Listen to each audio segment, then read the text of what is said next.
बेटा जी हमने previous lectures में हाइब्रिडाइजेशन स्टेट कैसे आइडेंटिफाई करते हैं, कैसे पता लगाते हैं, ये हमने उसके लिए दो फॉर्मूले पढ़े थे। फिर आपको मैंने बताया था कि आप कोई फॉर्मूला यूज कर सकते हो, बट सेकंड जो मेथड था हमारा, उसमें सराउंडिंग एटम जो हम काउंट करते हैं वो केवल कौन से होने चाहिए? सराउंडिंग एटम जो हम काउंट करते हैं वो होने चाहिए बेटा मोनोवेलेंट, है ना। कई बार हम जल्दबाजी में इस बात को भूल जाते हैं, इसलिए वहां गलती होने की संभावना बढ़ जाती है, पॉसिबिलिटी। इसीलिए बेटा जी हम अपने पहले फॉर्मूले को ही हमेशा यूज करेंगे और उस पहले फॉर्मूले के अकॉर्डिंग हम यहाँ पर हाइब्रिडाइजेशन स्टेट चेक करते हैं। ठीक है बेटा, हो अब आपको एक बार दोबारा से पूरा समझा देते हैं, प्रैक्टिस है आपकी, उसके बाद फिर हम टॉपिक को आगे बढ़ाएंगे। तो मेरे साथ साथ ध्यान देकर चलना आप लोग। आप में से कई लोगों ने मुझे मैसेज अभी तक किए हैं और काफी करेक्ट आंसर हैं, जिसमें अभी ऋषि ने आंसर दिया है कि सर बी जो है उसमें sp3 हाइब्रिडाइजेशन होगा, और सी ऑप्शन जो है जो आपका कंपाउंड CN- उसमें sp हाइब्रिडाइजेशन होगा। बेटा एकदम करेक्ट है आपका जवाब, वेरी गुड। तो आपने इसका मतलब अच्छे से समझ लिया प्रीवियस जो मैंने समझाया कैसे कैलकुलेट करते हैं। चलो बाकी लोगों को समझाते हैं। मेरे बेटा जी मैंने आपसे कहा जिया, आपका आंसर बेटा ए का थोड़ा गलत है। चलो एक बार ट्राई करते हैं। देखो मैंने आपको बताया कि हमें सेंट्रल एटम पर सबसे पहले क्या करना है, कोई अगर चार्ज है तो वो सेंट्रल एटम पर ही कंसीडर करना है।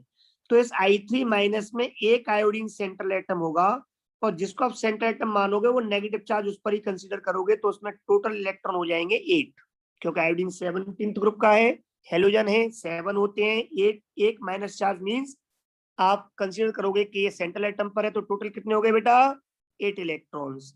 अब बचे दो आयोडीन, आयोडीन की वैलेंसी एक होती है हेलोजन्स की, तो दोनों आयोडीन जो बचे हुए हैं सराउंडिंग एटम वो एक एक बॉन्ड से जुड़ेंगे, सिंगल बॉन्ड से, तो ये सराउंडिंग एटम हो गए बेटा।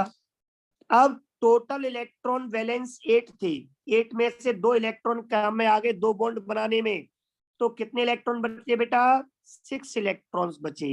6 इलेक्ट्रॉन बॉन्ड बनाने में काम नहीं आए, अनशेयर्ड इलेक्ट्रॉन है, तो 6 इलेक्ट्रॉन के पेयर कितने बन गए? 3 पेयर्स, तो हम उन्हें बोलते हैं लॉन पेयर्स। अनशेयर्ड इलेक्ट्रॉन के पेयर को लॉन पेयर। तो यहाँ पर इस सेंट्रल एटम पर लॉन पेयर कितने हुए बेटा?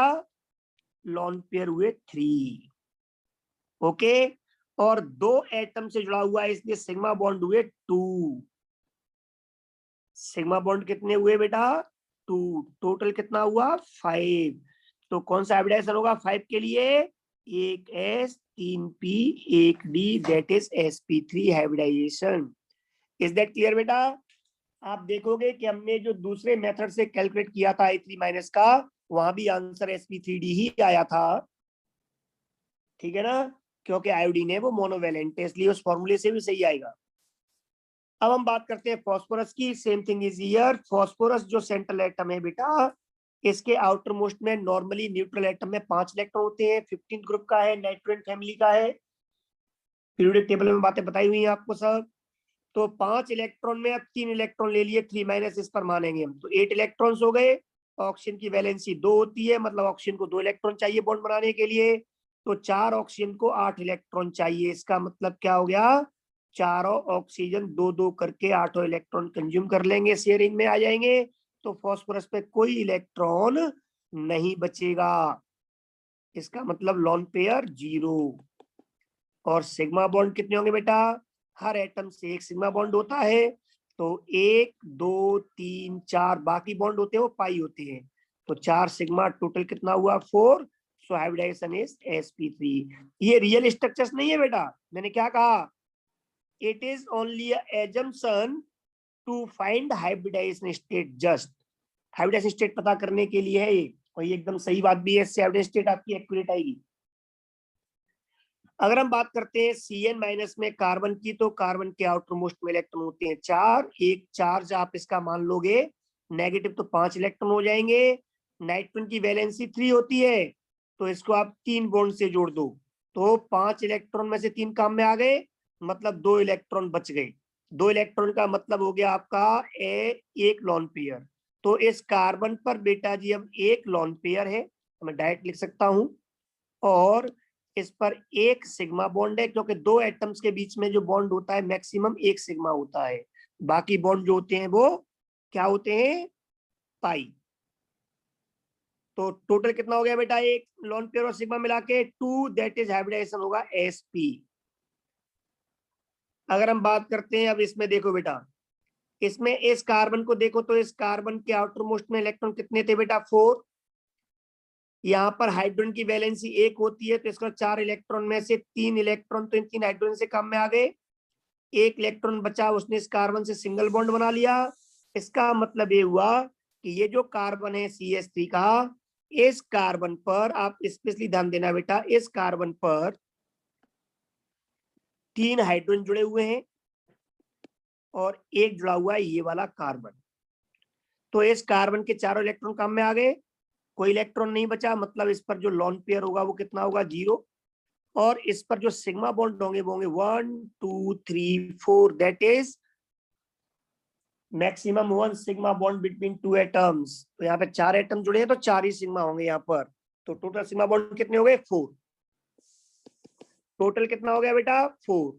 सो हाइब्रिडाइजेशन एट दिस कार्बन, इस कार्बन पे हाइब्रिडाइजेशन कितना होगा बेटा, इस कार्बन पे हाइब्रिडाइजेशन होगा sp3। वेरी गुड, इस पर sp3 हाइब्रिडाइजेशन।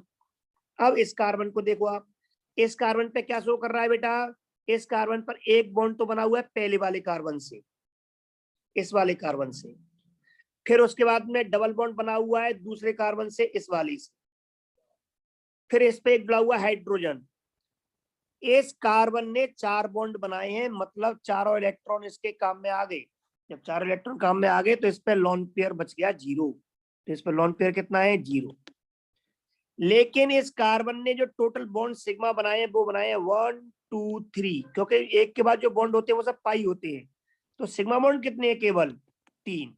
इसका मतलब इस वाले कार्बन पर जो हाइब्रिडाइजेशन स्टेट है, इस कार्बन पर हाइब्रिडाइजेशन स्टेट क्या है बेटा, या इस वाले पे दोनों सेम है, इस पे हाइब्रिडाइजेशन कार्बन पर sp2, क्योंकि टोटल कितना आ रहा है, 3।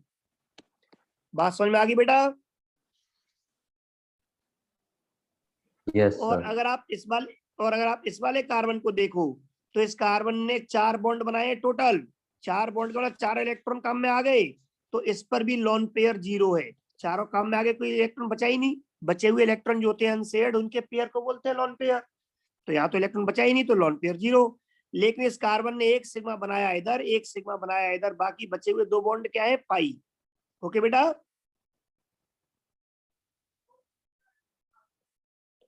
तो टोटल सिग्मा 2, टोटल कितना हुआ, 2। इसका मतलब इस पे कौन सा हाइब्रिडाइजेशन हुआ, इस कार्बन पर sp, कौन सा हाइब्रिडाइजेशन हुआ इस पर, तो आपने क्या देखा कि एक ही मॉलिक्यूल में एक ही एलिमेंट के जो एटम्स हैं उनकी हाइब्रिडाइजेशन स्टेट भी अलग अलग हो सकती है और होती है। इज दैट क्लियर बेटा जी। Yes sir. Very good. तो आप लोगों में से काफी लोगों ने मुझे क्वेश्चंस के आंसर भेजे मैसेज में, वो काफी हद तक सही है, 1 2 गलत हैं, वो आपको ने बता दिया। अब आप देख सकते हो इसके अकॉर्डिंग। अब मुझे फटाफट बताओ, सल्फर के आउटर मोस्ट में 6 इलेक्ट्रॉन, 6 में से क्या होगा बेटा, वेरी गुड हर्षित, एकदम सही आंसर है आपका। 6 में से 4 इलेक्ट्रॉन 2 ऑक्सीजन से काम में आ जाएंगे, ऑक्सीजन डबल बॉन्ड बनाता है। 6 में से 4 इलेक्ट्रॉन काम में आ गए तो 2 इलेक्ट्रॉन बच गए, दैट इज एक पेयर बच गया। तो इस सल्फर पर आप डायरेक्ट देख सकते हो, there is 1 lone pair and 2 sigma bonds. Total कितना हो गया, 3। 3 का मतलब sp2। अब डायरेक्ट निकालना सीखो आप लोग, हर बार ऐसे कब तक लिखोगे। अब आप देखो इसमें जीनोन में, जीनोन है इनर्ट गैस है, इसके आउटर मोस्ट में 8 इलेक्ट्रॉन, 8 में से जुड़ गए 2 फ्लोरीन, क्योंकि फ्लोरीन हेलोजन की वैलेंसी 1 होती है, तो 2 इलेक्ट्रॉन काम में आ गए, 8 में से 2 काम में आ गए, मतलब 6 इलेक्ट्रॉन बच गए। 6 इलेक्ट्रॉन का मतलब हो गया 3 पेयर, 1 2 3 4 5 6 इलेक्ट्रॉन। तो इस पे 3 लोन पेयर हो गए, 1 2 3, और 2 सिग्मा बॉन्ड हो गए, टोटल हो गया 5। 5 का मतलब sp3d हाइब्रिडाइजेशन है इसके ऊपर। यहाँ पर आप देखो इस वाले मॉलिक्यूल में तो जीनोन जो है 8 इलेक्ट्रॉन में से 4 फ्लोरीन जुड़ गए इस पर। कितने फ्लोरीन जुड़ गए? 4। तो 4 इलेक्ट्रॉन काम में आ गए। मोनोवेलेंट है फ्लोरीन, एक बैलेंस बनाता है, एक बॉन्ड से एक शेयरिंग करता है बस। तो 4 इलेक्ट्रॉन काम में आ गए। तो जीनोन के कितने इलेक्ट्रॉन बच गए वैलेंस में? 4 इलेक्ट्रॉन बच गए। 4 इलेक्ट्रॉन का मतलब 2 पेयर बच गए। तो 2 लॉन पेयर और 4 सिग्मा, 1 2 3 4, टोटल कितना हो गया?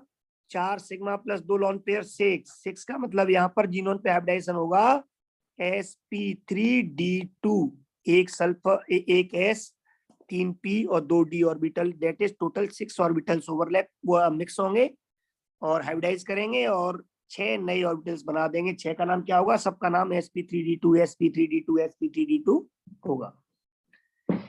यहाँ पर आप देखें सल्फर के आउटमोस्ट में 6 इलेक्ट्रॉन्स होते हैं। 6 में से बेटा very good Janvi, very good answer, correct, शाबाश बेटा। तो यहाँ पर 4 फ्लोरीन जुड़ेंगे एक एक वैलेंसी से। सल्फर में 6 इलेक्ट्रॉन में से 2 बच गए, एक लॉन पेयर और 4 सिग्मा। तो इस तरह से 5 टोटल, 4 सिग्मा और एक लॉन पेयर 5 हो गया। 5 का मतलब 1 s 3 p 1 d sp3d hybridisation हो गया। अब आप लोग ऑलमोस्ट सब लोग समझ सके हैं कि हाइब्रिडाइजेशन स्टेट किसी एटम पर कैसे निकालते हैं और हम उसमें number of sigma bonds plus number of lone pairs वाले फॉर्मूले को ही मेन लेकर चलेंगे। इज दैट क्लियर बेटा? मेन फॉर्मूला क्या रहा? Yes, sir. Number of hybridized orbitals is equals to number of sigma bonds plus number of lone pairs. आप हर बार इसी फॉर्मूले को यूज करोगे। बस एक बात याद रखोगे कि जो भी चार्ज होगा वो चार्ज को किस पर? एट सेंट्रल एटम पर। ओके बेटा, ये आप इस पर एज्यूम करके चलोगे। ये एज्यूम करके इससे आपको हाइब्रिडाइजेशन 100% करेक्ट मिल जाएगा। रियल स्ट्रक्चर तो बात की बात है। Is that clear? Yes sir. Very good. और अब हम इस चैप्टर में आगे बढ़ते हैं एक और थ्योरी की तरफ। आज हम उस थ्योरी के मेन पॉइंट्स आपको नोट करवाते हैं। आप लोग अच्छे से उन्हें पढ़ के याद करके रखोगे और नेक्स्ट सेशन में, नेक्स्ट लेक्चर में हम उनके सभी पॉइंट्स को एक्सप्लेन करेंगे और इस पुराने हाइब्रिडाइजेशन के साथ में उसको कोरिलेट करेंगे। ठीक है बेटा? हो Yes, sir. Okay sir. Very good. मैंने आपको बहुत सारी प्रैक्टिस करवा दी है, बाकी आप लोग खुद कर सकते हो। और अब हम एक नई थ्योरी आगे बढ़ा रहे हैं, तो आप लिखो हेडिंग। इसको इरेज कर दूं? Yes sir. आप लिखें हेडिंग ऑफ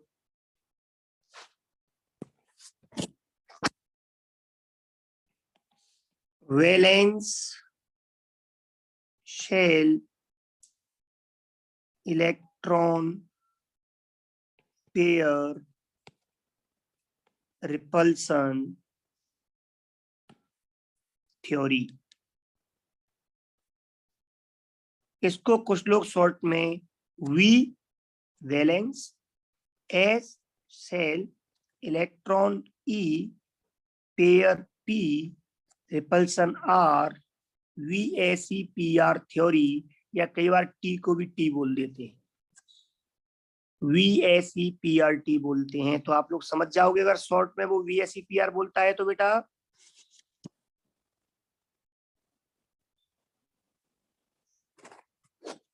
तो इस थ्योरी में मेन पॉइंट्स आपके हम यहाँ पे डिस्कस करते हैं, स्टडी कर, और बाकी डिटेल्स हम लोग पढ़ेंगे नेक्स्ट, जैसे हम हर बार करते हैं। तो आज हम सिर्फ पॉइंट्स पढ़ेंगे, डिटेल्ड स्टडी इसकी हम आगे करेंगे। पर पहले इसमें कुछ बातें आप देखें। आपको यहाँ बता दें पहले बेटा हो कि it is given by, scientist की नेम जरूर याद रखा करो। It is given by Gillespie and Nyholm, जो साइंटिस्टों ने इसको डेवलप किया, इसको दिया। इसमें क्या सोचा गया ये भी आपको बता दूं। इसमें बताया गया कि in a covalent molecule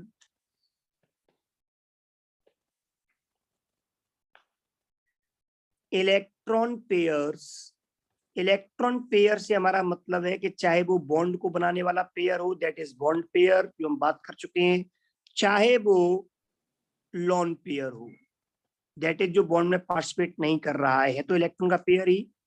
तो जो इलेक्ट्रॉन पेयर्स जो होते हैं वो are oriented at central atom in such a way so that they can have, or these can have, minimum repulsion, जिनसे इनके बीच में रिपल्सन कम से कम हो। दैट इज हम ये कह सकते हैं कि मॉलिक्यूल जो है कैन मैक्सिमम स्टेबल, मॉलिक्यूल ज्यादा से ज्यादा स्टेबल रह सके, स्टेबल हो। तो बेस्ट जो अरेंजमेंट होता है वो क्या होता है बेटा, कि वो उनका जो रिपल्सन्स है वो कम से कम रहेंगे तो ज्यादा स्टेबल रहेगा। और इसी सोच के साथ ये VSEPR डेवलप की गई गिलेस्पी और नीलोम द्वारा। इज दैट क्लियर बेटा? Yes, sir. Yes, sir. Very good. ये सोच हम आगे मॉलिक्यूल के स्ट्रक्चर्स में हम यूज भी करेंगे, आप देखोगे कि किस तरह अप्लाई होती है। तो अब हम इसके कुछ पॉइंट्स लिख लेते हैं इस थ्योरी के। तो मेन पॉइंट्स क्या हैं आप इसमें लिखोगे, according to this theory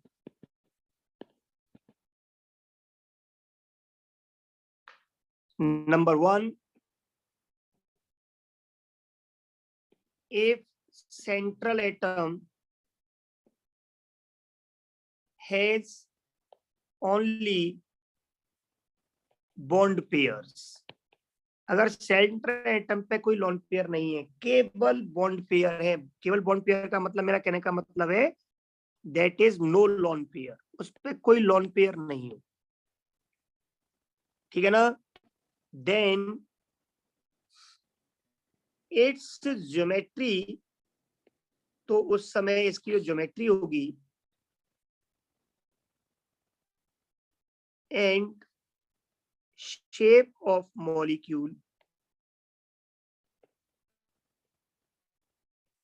is same, तो उस समय इसकी ज्योमेट्री और इसकी शेप जो होती है वो सेम होगी। आपको उस शेप और ज्योमेट्री में क्या डिफरेंस है आगे हम बात करेंगे, पर ये सेम होगी, इसीलिए हम इसे बोलते हैं, so it is called regular geometry, इसलिए हम इसको रेगुलर ज्योमेट्री बोलते हैं। कौन सी ज्योमेट्री बोलते हैं बेटा? Regular geometry. Regular geometry.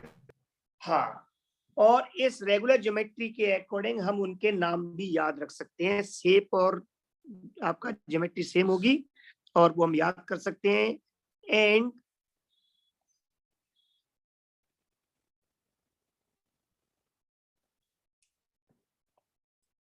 छोड़ो, हम ये लिख सकते हैं अकॉर्डिंग टू हाइब्रिडाइजेशन स्टेट,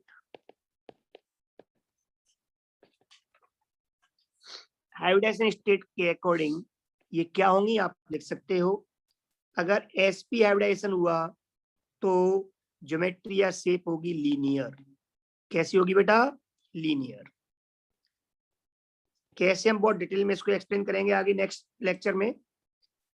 अगर sp2 हाइब्रिडाइजेशन है तो ये होगा ट्राइगोनल प्लेनर, मतलब एक ही प्लेन में होंगे सारे एटम्स और ट्रायंगल शेप बनाएंगे। अगर sp3 हाइब्रिडाइजेशन है तो मॉलिक्यूल की शेप होगी टेट्राहेड्रल और जो सेंट्रल एटम होगा उसकी ज्योमेट्री होगी वो भी टेट्राहेड्रल होगी। टेट्राहेड्रल में भी आप इसको रेगुलर टेट्राहेड्रल भी कह सकते हो। अगर sp3d हाइब्रिडाइजेशन है तो होगी ट्राइगोनल बाइपिरामिडल। अगर sp3d2 है हाइब्रिडाइजेशन तो होगी ऑक्टाहेड्रल। अभी आप थोड़ा सा इन्हें याद रखें, कुछ पॉइंट्स पढ़ें, हम नेक्स्ट क्लास में फुल डिटेल में इनके स्ट्रक्चर्स बनाएंगे और एक्सप्लेन करेंगे कि आखिर इलेक्ट्रॉन्स का रिपल्सन मिनिमम कैसे हुआ और ये हाइब्रिडाइजेशंस के अकॉर्डिंग ज्योमेट्रीज कैसे बनी। अभी एक लास्ट नोट लिखें आप लोग, कोवलेंट मॉलिक्यूल्स में एक और हाइब्रिडेशन होता है sp3d3। अगर ये है तो इसके अकॉर्डिंग ज्योमेट्री या शेप ऑफ मॉलिक्यूल होगी, वो होगी पेंटागोनल बाइपिरामिडल।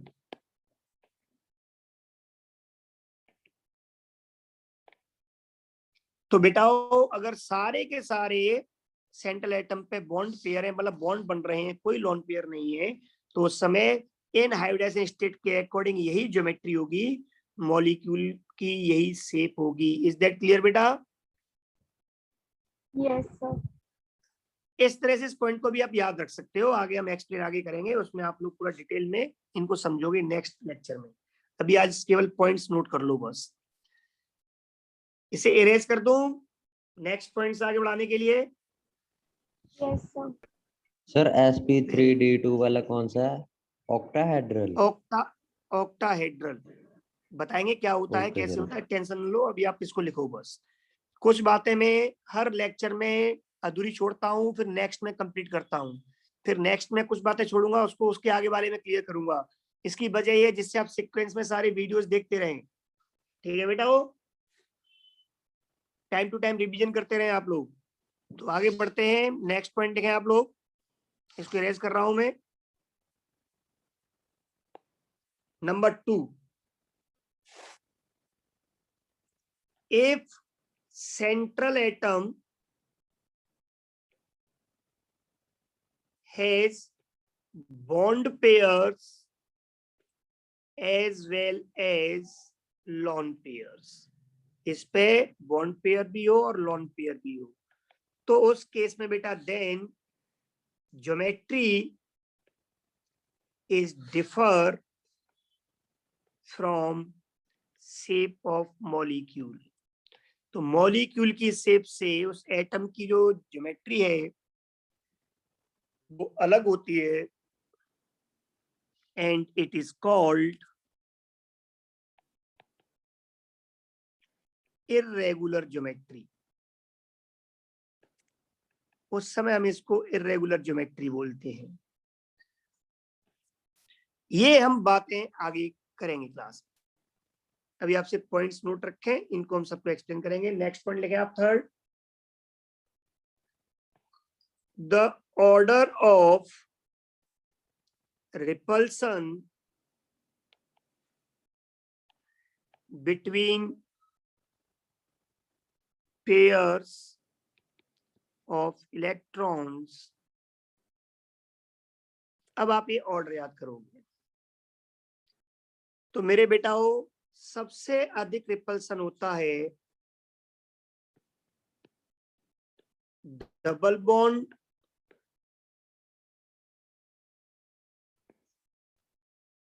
और डबल बॉन्ड के बीच,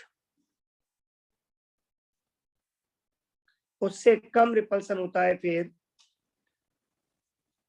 डबल बॉन्ड और लॉन पेयर के बीच, उससे भी कम रिपल्सन होता है फिर डबल बॉन्ड और बॉन्ड पेयर के बीच। एक बॉन्ड पेयर का मतलब होता है कि वो सिंगल बॉन्ड है। बॉन्ड पेयर एक जब कहते हैं only bond pair mean single bond, और डबल बॉन्ड का मतलब दो बॉन्ड पेयर है। ओके बेटा, हो इससे कम होता है फिर लॉन पेयर और लॉन पेयर के बीच का रिपल्सन है। तो पेयर ना इलेक्ट्रॉन्स के, हम इलेक्ट्रॉन्स के पेयर का रिपल्सन देख रहे हैं। दो अगर लॉन पेयर्स हैं तो दोनों ही जो पेयर है इलेक्ट्रॉन्स के, जो लॉन पेयर है, उन दोनों के बीच का रिपल्सन फिर इन सबसे कम होगा, बाकियों से ज्यादा होगा। इससे कम रिपल्सन होता है बेटा लॉन पेयर और बॉन्ड पेयर के बीच। एक बॉन्ड को बनाने वाला पेयर है इलेक्ट्रॉन्स का, एक खाली पड़ा हुआ है, उन दोनों के बीच का रिपल्सन है वो इनसे लॉन पेयर से कम होगा। और सबसे कम रिपल्सन होता है बॉन्ड पेयर और बॉन्ड पेयर के बीच, मतलब दो सिंगल बॉन्ड्स के बीच।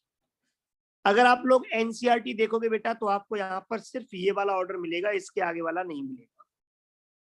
उन्होंने से पेयर्स जो लेके जाए, डबल बॉन्ड में 2 पेयर होते हैं, इसलिए वो वहां पे मेंशन नहीं करते। तो ये पिक्चर क्लियर होगी बेटा? Yes sir. तो अभी आपको एक ये ऑर्डर याद करना है, नाम याद करना है। लॉन पेयर बॉन्ड पेयर दोनों होंगे तो वो ज्योमेट्री को इरेगुलर बोलेंगे। पहले पॉइंट में आपको याद रखना है, ओनली बॉन्ड पेयर होंगे तो रेगुलर ज्योमेट्री बोलते हैं, और उन ज्योमेट्रीज के हाइब्रिडाइजेशन के अकॉर्डिंग नाम याद कर लेने हैं। ये बातें आपको याद करनी है। इसके आगे हम इनको अप्लाई कैसे करेंगे, कैसे समझेंगे, वो हम आगे डिस्कस करेंगे। नेक्स्ट पॉइंट है 4th,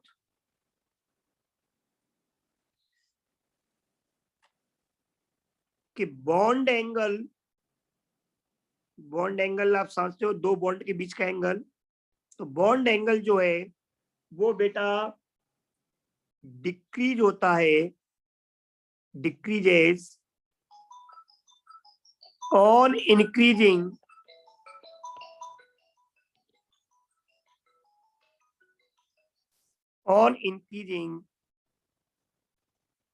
लॉन पेयर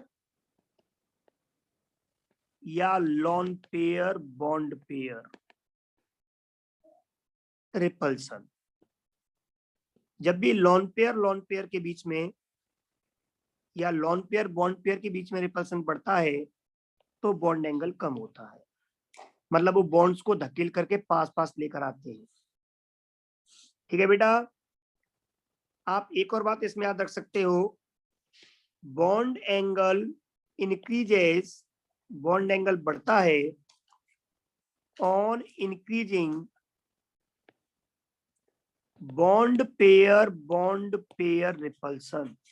अगर बॉन्ड पेयर और बॉन्ड पेयर के बीच का रिपल्सन बढ़ रहा है, मतलब दोनों बॉन्ड्स एक दूसरे से दूर हो रहे हैं, तो बॉन्ड एंगल बढ़ेगा, ऑब्वियस सी बात है। अब इसमें एक बात ध्यान रखना कि मोस्टली बेटा ये जो डबल बॉन्ड होते हैं, इन्हें भी हम एज अ बॉन्ड पेयर ही हम इसको, या डबल बॉन्ड और बॉन्ड पेयर को भी हम एक्चुअल में बॉन्ड पेयर रिपल्सन ही ट्रीट करते हैं। क्यों? क्योंकि बेटा जी ये जो डबल बॉन्ड है ये भी तो 2 बॉन्ड पेयर होंगे, 2 बॉन्ड पेयर को एक डबल बॉन्ड बोलते हैं, 2 बॉन्ड पेयर, ये भी एक डबल बॉन्ड है। ये बॉन्ड डबल बॉन्ड का मीन्स 2 बॉन्ड पेयर, और एक आपका बॉन्ड पेयर का मतलब सिंगल बॉन्ड। तो ये जो मैंने रेड मार्कर से मार्क किए हुए, दीज और ऑल्सो बॉन्ड पेयर रिपल्सन, ये भी तो बॉन्ड पेयर और बॉन्ड पेयर ही है आपस में, 1 2 3 अलग बात है नंबर। तो जब भी ये रिपल्सन जो मैंने रेड मार्कर से मार्क किए हैं, जब ये इंक्रीज होते हैं तो इसका मतलब बॉन्ड्स एक दूसरे से दूर हो रहे हैं, बॉन्ड एंगल बढ़ रहे हैं। और जब बाकी जो मैंने 3 छोड़ दिए हैं, अगर ये रिपल्सन बढ़ते हैं तो ये बॉन्ड्स को धकेलते हैं पास पास, जिससे बॉन्ड एंगल कम होता है। इज दैट क्लियर बेटा? Yes sir. Very good. 5वां पॉइंट लिखोगे आप लोग, bond angle increases on increasing electronegativity. Short में लिख रहा हूं मैं, आप पूरा देख सकते हो। Electron negativity of central atom. तो जब सेंट्रल एटम की नेगेटिविटी बढ़ेगी, इलेक्ट्रॉन नेगेटिविटी, तो वो बॉन्ड पेयर्स को अपनी ओर खींचेगा। जब बॉन्ड पेयर्स को अपनी ओर खींचेगा तो बॉन्ड पेयर और बॉन्ड पेयर में रिपल्सन बढ़ जाएगा इलेक्ट्रॉन्स के बीच का। और जब बॉन्ड पेयर और बॉन्ड पेयर के बीच का रिपल्सन बढ़ेगा तो उनके बीच का बॉन्ड एंगल बढ़ जाएगा। बाकी डिटेल्स हम नेक्स्ट क्लास में करेंगे, अभी आप इतना समझ सकते हो। और आप इसका उल्टा कर सकते हो, क्या? और on decreasing electron negativity of surrounding atom. Surrounding atom की नेगेटिविटी कम हो रही होगा, सेंट्रल सेम है तो, या आप देखो कि सेंट्रल है वो आपका अलग अलग है, सराउंडिंग सेम है, तो सेंटर वाले की नेगेटिविटी ज्यादा होनी चाहिए, तो बॉन्ड एंगल ज्यादा होगा। और इस पूरे का आप इनवर्स कर दोगे तो उल्टा हो जाएगा रिजल्ट। इज दैट क्लियर बेटा? Yes, sir.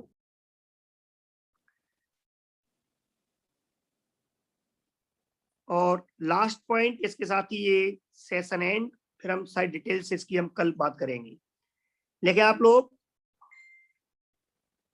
ऑर्बिटल्स, चाहे हाइब्रिडाइज्ड हो, अनहाइब्रिडाइज्ड हो, एटॉमिक हो, मॉलिक्यूलर हो, बात की बात है। अभी हम बात कर रहे हैं ऑर्बिटल्स की। Orbitals having more as character occupies more space.